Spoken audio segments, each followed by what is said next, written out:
গাজীপুরের কোনাবাড়ীতে গ্রিনল্যান্ড গার্মেন্টসে শ্রমিকের মৃত্যু। আব্দুল বারী স্টাফ রিপোর্টার। গাজীপুর মহানগরের কোনাবাড়ী থানাধীন গ্রিনল্যান্ড গার্মেন্টস লিমিটেড একজন শ্রমিকের মৃত্যু ঘটেছে। এই ঘটনাকে কেন্দ্র করে শ্রমিক ও এলাকাবাসীর মধ্যে চাঞ্চল্যের সৃষ্টি হয়েছে।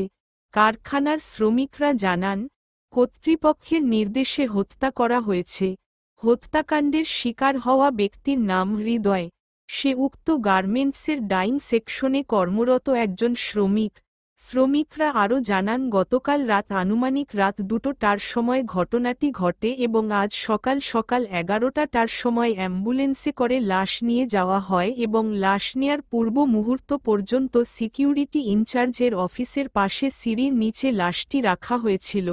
শ্রমিকরা যখন সিকিউরিটি ইনচার্জের রুমে প্রবেশ করে কথা বলার চেষ্টা করে তখন ইনচার্জ এবং গার্ড তাদের সিকিউরিটি ইনচার্জের রুম থেকে বের করে দেয়।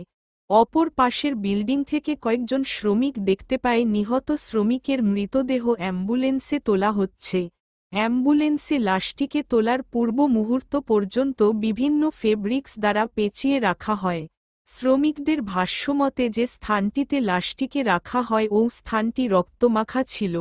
ঘটনাটি সম্পর্কে যখন ইন্ডাস্ট্রিয়াল পুলিশ অবগত হয় তখন ইন্ডাস্ট্রিয়াল পুলিশ গ্রিনল্যান্ড ইন্ডাস্ট্রি লিমিটেডের এসে পরিস্থিতি নিয়ন্ত্রণে আনে।